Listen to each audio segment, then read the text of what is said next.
Antes que nada, muchas gracias por ayudarme a que corrigiera el número de clase en que vamos, porque esta es la 552 y con esta terminamos la lectura del libro de los Hechos de los Apóstoles.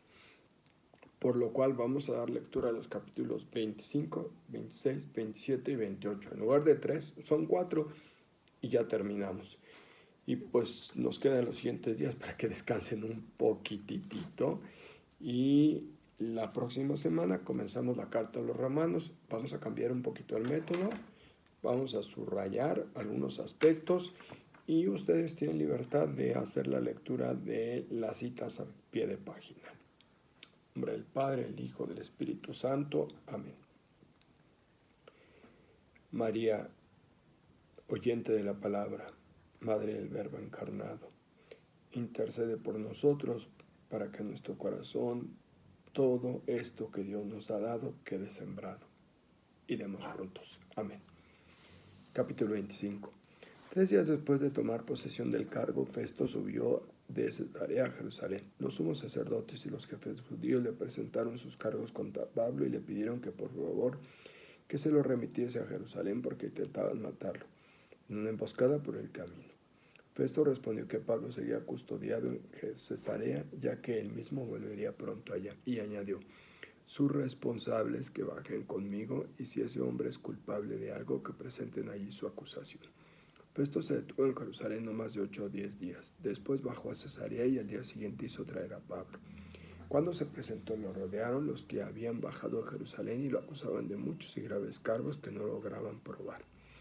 Mientras Pablo se defendía afirmando que no había cometido delito alguno contra la ley o el templo o el emperador.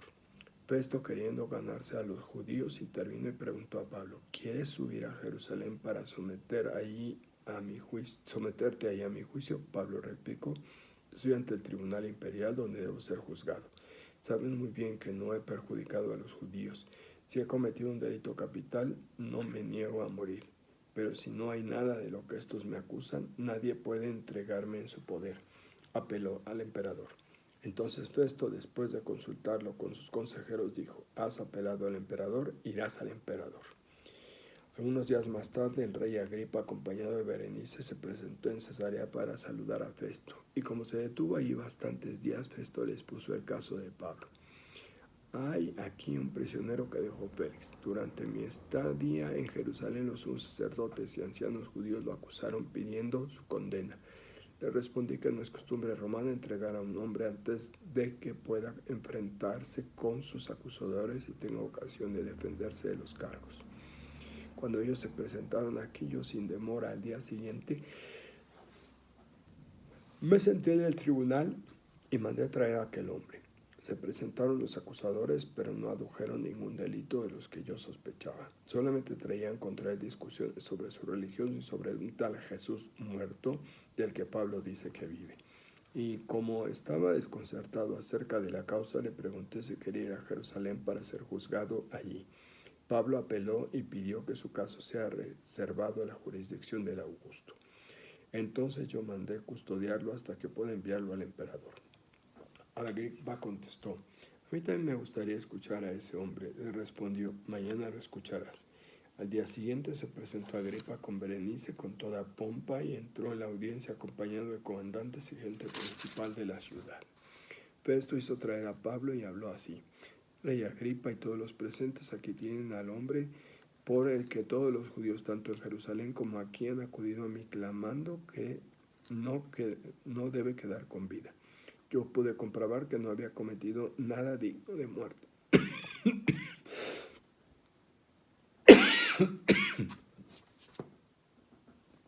Así que cuando él apeló al Augusto, yo decidí enviarlo. Pero no tengo nada por escrito sobre el asunto, por eso se lo he presentado a ustedes y especialmente a ti, Rey Agripa, para que después de este interrogatorio yo pueda escribir un informe, porque no me parece razonable enviar un preso sin explicar los cargos contra él. Capítulo 26. Agripa dijo a Pablo: puedes hablar en defensa propia. Pablo, haciendo un gesto con la mano, pronunció su defensa. De todo lo que me acusan los judíos, tengo la satisfacción de defenderme ante ti, Rey Agripa, especialmente porque eres experto en costumbres y controversias judías. por lo cual te pido que me escuches con paciencia. Mi vida entera desde mi adolescencia, pasada desde el principio en el seno de mi pueblo, la conocen todos los judíos de Jerusalén. Y como me conocen desde hace tanto tiempo, pueden dar testimonio de que yo pertenecía a la secta más estricta de nuestra religión. Era fariseo. Ahora me están juzgando porque espero en la promesa que Dios hizo a nuestros padres y nuestras 12 tribus en su culto noche y día.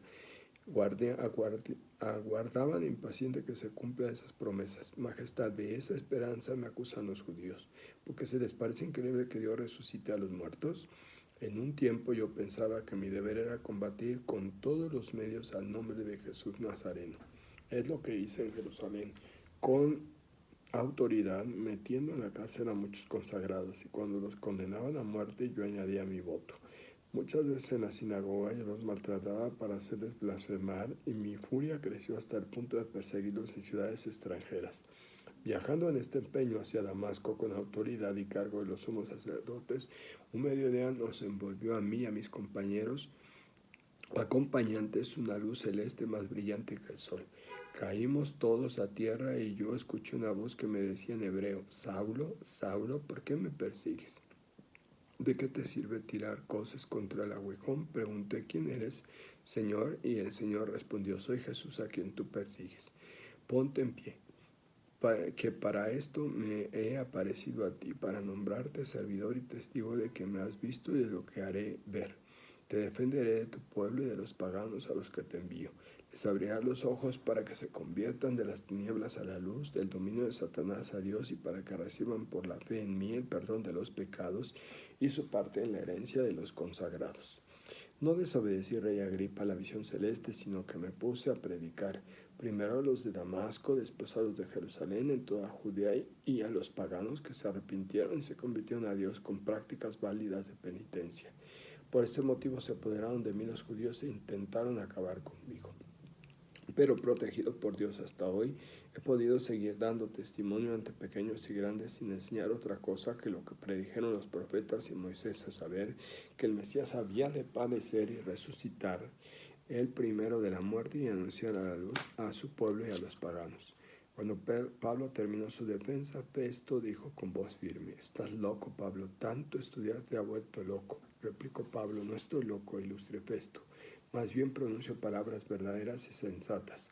El rey entiende de todo esto y a él me dirijo con franqueza, porque no creo que ignore nada de esto, ya que son cosas que nos sucedieron en lugares ocultos. ¿Crees a los profetas, rey Agripa? Sé que lo crees».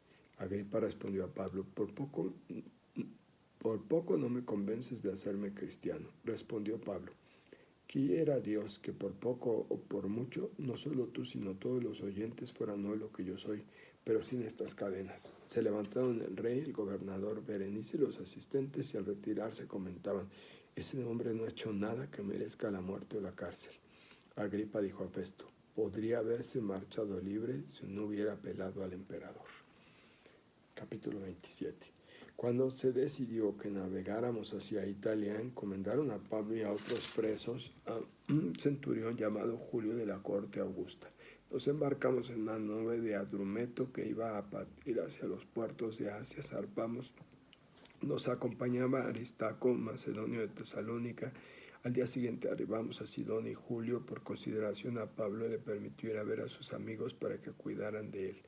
Zarpando de Sidón, costeamos Chipre porque el viento era contrario. Después, atravesando mar abierto a lo largo de Cilicia y Panfilia, desembarcamos en Mira de Licia. Allí encontró el centurión una nave de Alejandría que navegaba a Italia y nos embarcó en ella. Por varios días avanzamos poco y nos costó llegar a Cnidó.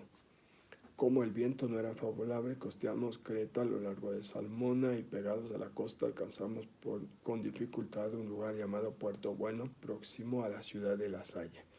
Habíamos perdido mucho tiempo y la navegación se volvió peligrosa porque había pasado la época del ayuno. Pablo aconsejó: observo, señores, que la navegación va a acarrear peligros y pérdida, no solo a la carga y a la embarcación, sino nuestras vidas. Pero el centurión confiaba más en el capitán y en el patrón del barco que en Pablo. Como el puerto no era apto para invernar, la mayoría prefería hacerse a la mar con la esperanza de alcanzar invernar en Fénix, un puerto de Creta orientado a noreste y sureste. Se levantó un viento sur, pensando que el plan era realizable. Llevaron anclas y costearon de cerca Creta. Muy pronto, del lado de la isla, se desató un viento huracanado que llamaron Euroaquilón. El barco fue arrastrado y, como no podíamos navegar contra el viento, nos dejamos llevar a la deriva. Mientras pasábamos al reparo de un islote llamado Clauda, logramos con mucho esfuerzo controlar el bote salvavidas. Lo izaron a bordo y aseguraron la embarcación con sogas de refuerzo. Por temor a encallar en los sirtes, saltamos los flotadores y navegamos a la deriva. Al día siguiente, como la tormenta arreciaba, empezaron a tirar parte del cargamento. Al tercer día, con sus propias manos, se deshicieron del aparejo del barco. Durante varios días no se veía el sol ni las estrellas, y con la tormenta no amainaba, se acababa toda esperanza de salvación. Llevábamos días sin comer cuando Pablo se puso de pie en medio y dijo: amigos, debían haberme hecho caso y no salir de Creta. Nos hubiéramos ahorrado estos peligros y pérdidas. De todas maneras, les ruego que tengan ánimo, que no se perderá ninguna vida, solo la embarcación. Anoche se me apareció un ángel del Dios a quien pertenezco venero y me dijo: no temas, Pablo, tienes que comparecer ante el emperador. Dios te concede la vida de los que viajan contigo. Por tanto, ánimo, amigos. Confío en Dios que sucederá lo que me han dicho. Encallemos en una isla.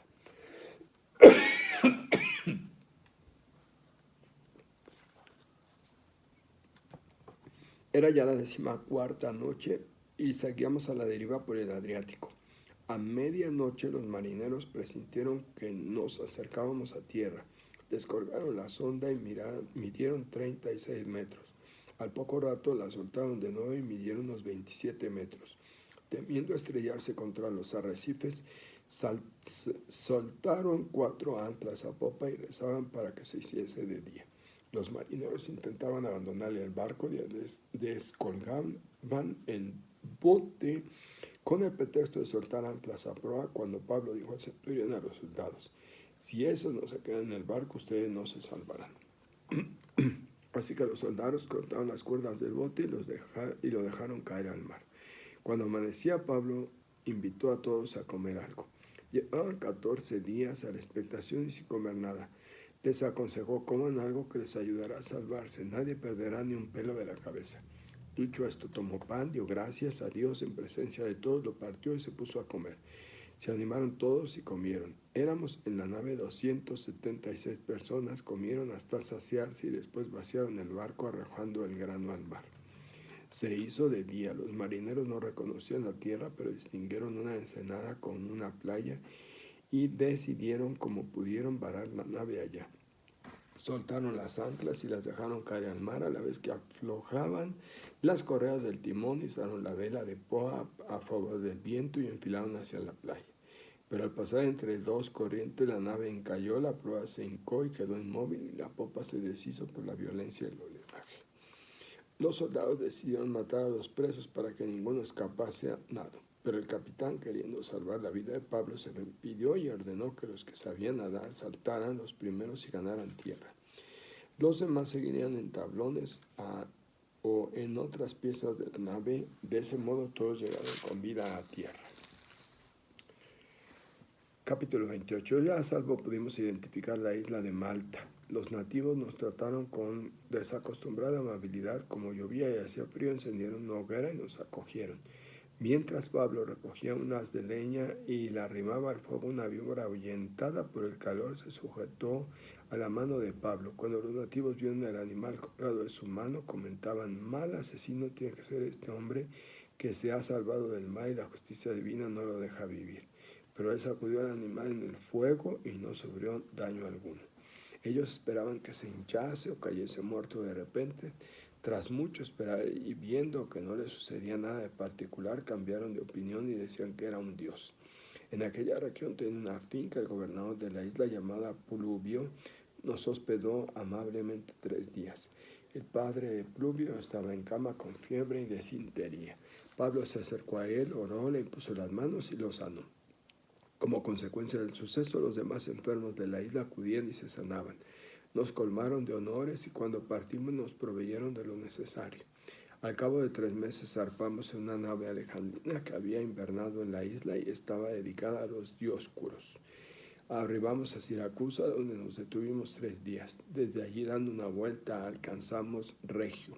Al cabo de un día se levantó un viento sur y en 2 días llegamos a Pozzuoli. Encontramos unos hermanos que nos invitaron a quedarnos con ellos una semana. Así llegamos a Roma.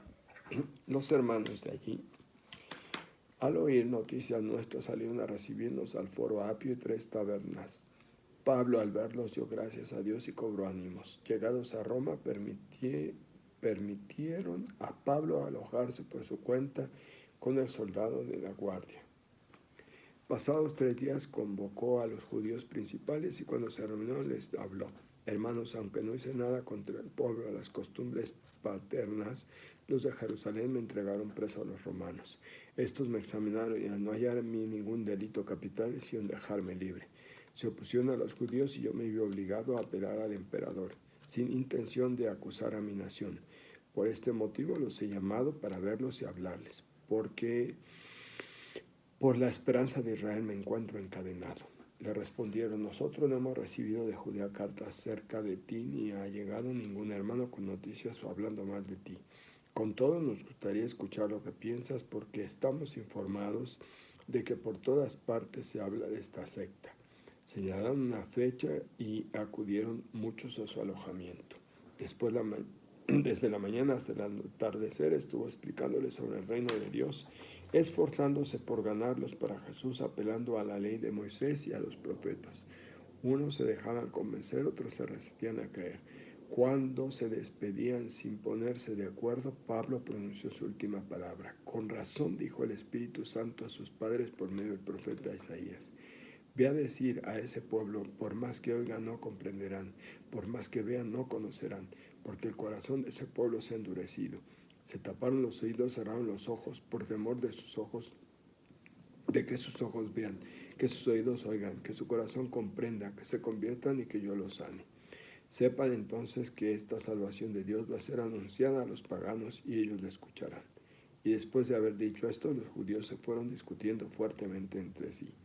Pablo vivió 2 años enteros por sus propios medios. Recibía a todos los que acudían a él, proclamando el reino de Dios y enseñando con toda libertad y sin estorbo lo concerniente al Señor Jesucristo. Palabra de Dios. Bien, vamos a las escuetas notas de pie de página. Ya saben el motivo. Capítulo 24, versículos 1 a 27. Proceso ante Félix. La situación ha cambiado. Ahora los judíos tienen que desplazarse a la capital de poder romano local, Cesarea, a 100 kilómetros de Jerusalén. Someterse a un tribunal extranjero y emplear a un abogado experto en derecho romano.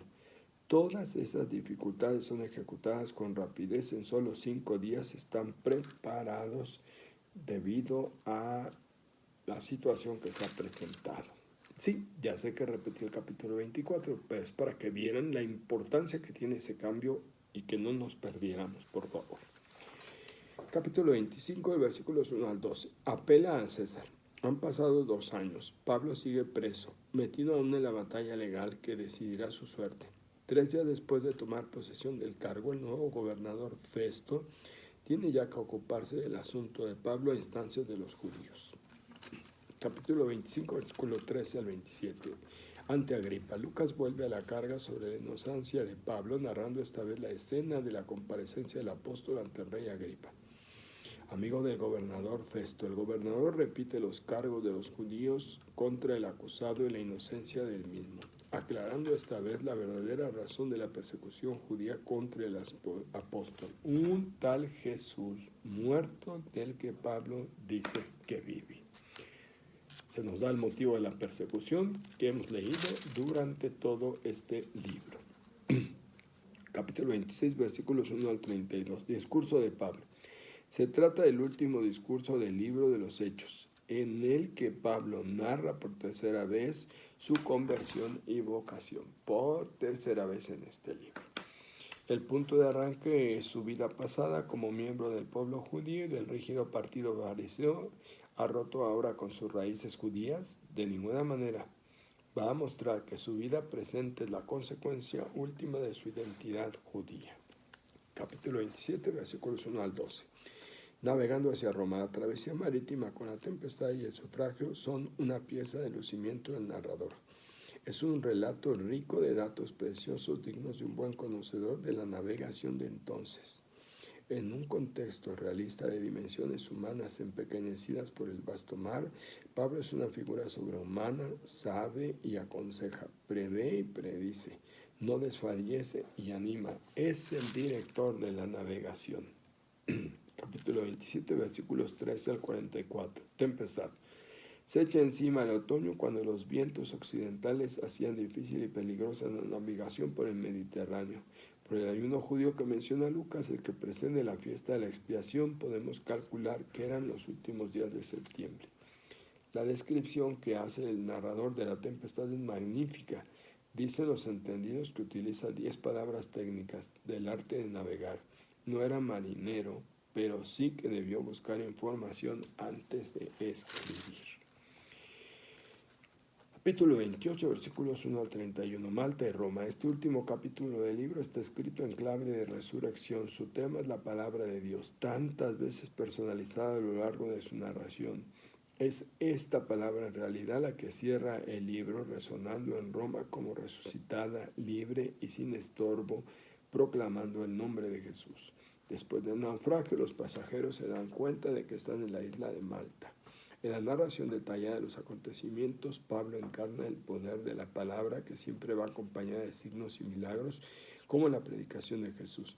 El caso de la víbora es uno de esos milagros que recuerdan el episodio del desierto, Números 21 al 4:9, o la promesa escatológica del profeta, Isaías 1, 11, 8, o la de Jesús, Lucas 10, 18, Marcos 16, 18, las víboras no les harán daño.